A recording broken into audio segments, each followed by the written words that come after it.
السلام علیکم dear friends, welcome to the channel جو کہ ہے ایپیسوڈک ناول سٹوریز۔ ناول کا نام ہے حبس محبت اور اس کو لکھا ہے عظمیٰ عثمان نے۔ اس کی قسط نمبر ہے 6۔ نکاح کے وقت سبھی بچے بنے بیٹھے تھے، ایجاب و قبول کے مراحل بخوبی انجام پا گئے۔ اب عائشہ کی آنکھوں میں گھر والوں کی جدائی کا غم تو جیسے نظر آ رہا تھا۔ امی سے وہ گلے لگتی ہوئی بہت روئی۔ ارحم سر کھجاتا اسے دیکھتا رہا، اوپر سے رو رہی ہے جیسے مجھے نہیں پتا دل میں لڈو پھوٹ رہے ہوں گے۔ نکاح سے فارغ ہو کے وہ اس کا ہاتھ تھامے دوسری طرف لے آیا۔ نوری اور صفا ان کے پیچھے پیچھے آنے لگیں اور فریال، بلال، حمیرہ لوگوں کو بھی اشارے سے بلایا۔ جیسے وہ پیچھے لان میں اوپر جاتی سیڑھیوں پر بیٹھے سب نے مل کر ہاں کر دیا۔ عائشہ اور ارحم چونک گئے۔ ہی تم لوگ کھانا نہیں کھا رہے ڈیئر کزنز؟ وہ خسیانہ ہو کر دانت پیستے ہوئے بولا۔ نہیں بھائی، آج تو ہم لائیو رومانس والی باتیں سنیں گے، کان ترس گئے ہیں سننے کو۔ میں تو مووی بھی نہیں دیکھتی۔ یہ صفا تھی سیاست دان کہیں کی۔ عائشہ بری طرح بلش ہوئی تھی۔ صد خوشر کسی کا دھیان نہیں تھا ورنہ ریکارڈ شروع۔ اور مزے کی بات وہ سب وہیں پھسکاڑا مار کر بیٹھ گئے۔ کوئی لان سے کرسی گھسیٹ کے لے آیا تو کوئی اپنی پلیٹ میں کھانا نکال کر ادھر ہی بیٹھ گیا۔ صفا کانوں میں ٹھونسی ہینڈ فری نکالنے لگی اور سب ایسے بیٹھے تھے جیسے وہاں واقعی کوئی شو ہونے والا ہو۔ شراز لے جا سب کو، مجھے اشو سے کچھ بات کرنی ہے۔ ارحم شراز کے آگے کان میں گھس کے کہنے لگا، دیکھ بھائی، تو مجھے بولتا ہے تو میں اٹھ جاتا ہوں، تیرے بہت احسان ہے مجھ پر۔ وہ آنکھ مار کے کہنے لگا، لیکن ان سب کو اب اللہ ہی اٹھائے گا۔ وہ ہنستے ہوئے کہنے لگا، مرو تم لوگ۔ ارحم جی جان سے جل گیا تھا۔ جیجو 2 بول ہی سنا دیں ایک گانے کی، دیکھا ہے آج کل ٹرینڈ چل رہا ہے۔ یہ نوری اور صفا تھی جس کی فریال، حمیرہ ہم نوا تھیں۔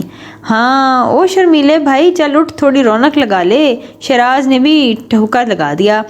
اب میں یہ فضول کام کروں، وہ بھی ان سب کے سامنے؟ اف۔ شرمیلا داڑھی کھجاتے بڑبڑایا تھا، چلے ارحم اٹھے، میں بھی کہہ رہی۔ یہ اشو تھی جو آنکھوں میں شوق کا جہاں باد کیے ہوئے تھی۔ ارحم مبہوت رہ گیا تھا۔ وہ بہت پیاری لگ رہی تھی۔ پیاری بہت چھوٹا لفظ تھا۔ جن لڑکیوں کی ناک اور آنکھیں پیاری ہوتی ہیں وہ تیار ہو کر بہت پیاری لگتی ہیں۔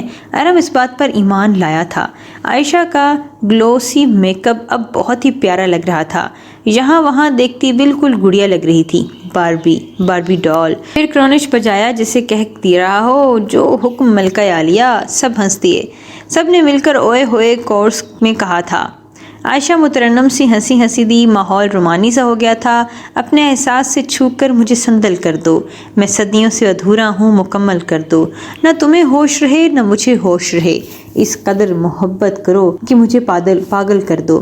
اس کے سائے میں خواب دہک اٹھیں۔ اشو کا ہاتھ تھام کر اسے اپنے مقابل کھڑا کیا جو ایک ٹرانس کی کیفیت میں تھی۔ میرے چہرے پر مہکتا ہوا آنچل کر دو، دھوپ ہی دھوپ ہوں، ٹوٹ کر برسو مجھ پر، میں تو صحرا ہوں، مجھے پیار کا بادل کر دو۔ اشو کو خود سے قریب کیے وہ گنگنایا تھا اور دہک اٹھی نظریں تھیں کہ تاب نہ لاتی تھیں، جھک جاتی۔ سب نے مل کر واہ واہ کا شور مچایا تھا۔ وسیع شاہ کی غزل کا پرفیکٹ لہجہ آج ملا ہے۔ یہ شراز تھا جسے سرا رہا تھا۔ اشو اب کی بار پھر سے بلش ہوئی اور سر پر دوپٹہ ٹھیک کرتے اپنی سینڈل وہیں چھوڑے بھاگ گئی تھی۔ ارحم گردن جھکائے مسکرایا تھا۔ شرمیلا سمجھا کریں، اسے کمرے میں لے آیا اور ویسے کا ویسا ہی تھا، کوئی تیار نہیں، حد ہے۔ وہ بیڈ پر بیٹھ گئی۔ ارحم ٹرے میں کچھ لاتا ہوا دکھائی دیا۔ اف، ابھی جوس پی کے نکلی ہوں، اب یہ پھر سے کیا لے آئے، مجھے الٹی ہو جائے گی۔ اور وہ واقعی سیب کاٹ کر لایا تھا اور انار کا جوس۔ اشو نے اسے غصے اور دکھ کے تاثرات کے ساتھ گھورا۔ وہ یوں اسے ہر وقت کچھ نہ کچھ کھلانے پلانے پر درپے رہتا تھا۔ اب چہرہ شاداب سا ہو گیا تھا جیسے کھلکھلاتا ہوا گلاب۔ ارحم یہ میں نہیں کھاؤں گی۔ وہ بیڈ سے اٹھ کھڑی ہوئی جیسے ابھی کمرے سے بھاگ جائے گی۔ ارحم نے اس کا ہاتھ پکڑ کر اسے بٹھایا۔ میں اپنے لیے لایا ہوں نہ دیدی۔ وہ اسے چڑھانے پر آیا۔ اشو منہ بسورنے لگی۔ وہ ڈھیر سارے سیب کاٹ کے لایا تھا، اب اس کے سامنے بیٹھ کے کھائے جا رہا تھا۔ اشو سے گھورنے لگی، اس لیے لائے تھے کہ مجھے جیسے کھانے سے ضروری کام کوئی اور ہے ہی نہیں، یعنی کہ شادی سے پہلے ایک ملاقات ہی اچھے سے کر لو۔ وہ اسے دیکھتے ہوئے سوچ رہی تھی اور اسے باتیں کرتے سیب کھائے جا رہا تھا۔ سر اٹھا کر ایک دم اسے دیکھا۔ ادھر آؤ۔ وہ اب وارفاتہ آنکھیں دیکھنے لگا۔ اشو کا دل دھک ہوا۔ کدھر؟ وہ معصومیت سے پوچھنے لگی۔ ہائے صدقے۔ وہ ٹرے ایک سائڈ پر کرتا اپنے پاس اس کے بیٹھنے کی جگہ بنانے لگا۔ کشن سیٹ کر کے اس کا ہاتھ تھام کے اسے اپنے پاس بٹھایا، بالکل پاس۔ پہلی بار اشو اس کے پاس اس سے لگ کے بیٹھی تھی۔ اس کے بازو کے حصار میں اسے گھورنے لگی اور اس ارتکاز کو توڑنے کی کوشش میں وہ جو ماحول تھا، کیا ہے وہ اس سے پوچھنے لگی اور دل تھا کہ باہر آنے کے درپے تھا۔ شوہر ہوں تمہارا۔ اس کے چہرے پر آئی لٹ کان کے پیچھے اڑنے سے دیکھنے لگا تھا۔ رشتہ ہی نہیں لہجہ بھی بدل گیا تھا۔ اس نے اشو کا سر اپنے سینے پر رکھ لیا تھا اور ایک ہاتھ سے اس کے گرد گھیر کر ایک بازو بنا لیا تھا، دوسرے ہاتھ سے اسے سیب کھلانے لگا تھا۔ کون منع کر پاتا؟ تم جانتی ہو میں چاہتا ہوں تم بالکل ٹھیک ہو جاؤ، پہلے سے زیادہ خوبصورت، وہی باربی جیسی میری دلہن بن کر تم دلہن ہی اس دنیا کی حسین ترین لڑکی لگو۔ اسے سیب کھلا رہا تھا اور اشو سر اٹھا کر اسے دیکھنے لگی، لیکن کچھ بولنے کی ہمت نہیں تھی۔ پھر اشو کو پتا چلا کہ اسے دیکھنے کی بھی ہمت نہیں ہے، وہ نظریں چکا گئی تھی۔ ارمان ہی تھا ارم کے سینے پر سر رکھنا۔ وہ اسے باتیں کی، اسے کھلاتا گیا، پھر جوس بھی پلا دیا۔ اسے محسوس ہی نہیں ہوا کہ اسے کچھ کھلا رہا تھا، وہ تو بس کسی اور جہان میں ہی تھی۔ ٹرے ختم ہونے والی تھی اور اس نے ٹرے کو دیکھا، پھر ارہم کو اسے سمجھ آیا کہ یہ پیار نہیں آتا، اسے بس ٹھسوانے کے لیے پاس لیے بیٹھا تھا۔ اشو نے اس کا ہاتھ ہٹایا اور مزید کھانے سے انکار کیا۔ اٹھو یہاں سے، فضول ٹائم ضائع کرتی ہو۔ اشو کا منہ کھل گیا اور اسے لگا سارے سیب اور جوس ابھی باہر آ جائے گا۔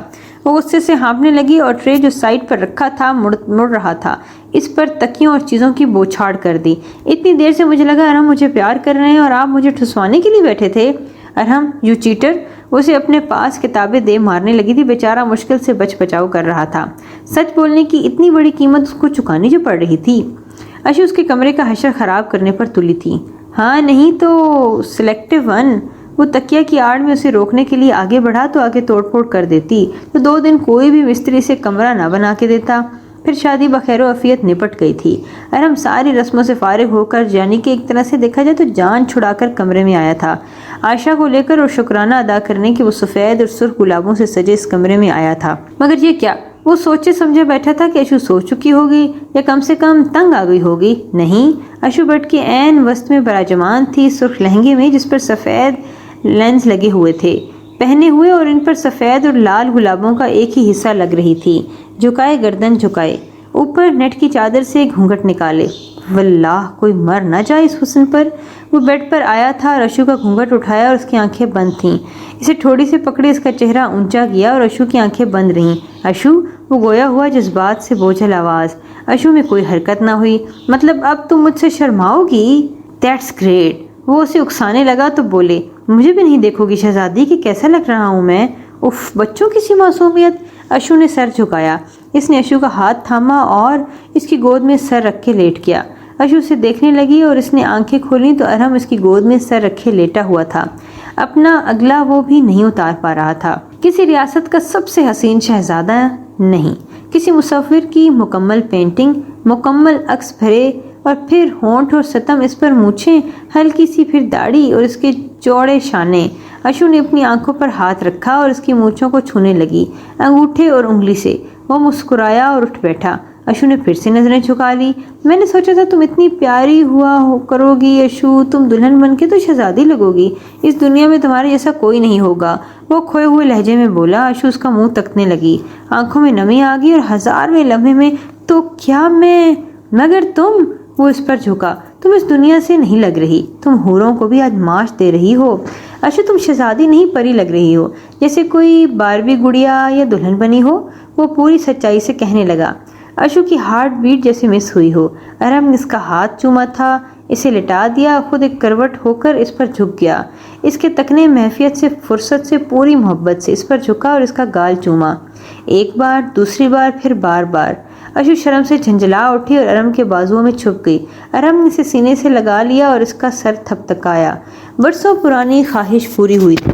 1 سال بعد اشو مقامی کالج میں بطور مہمان خصوصی کے طور پر شرکت کرنے آئی تھی۔ موضوع تھا جس سے وہ کھینچی چلی آئی تھی، الیکٹرانک میڈیا اور محبت۔ جب اس کی باری آئی تو وہ پورے اعتماد کے ساتھ سٹیج پر کھڑی ہو گئی اور بلا تمہید اس نے گفتگو کا آغاز کیا۔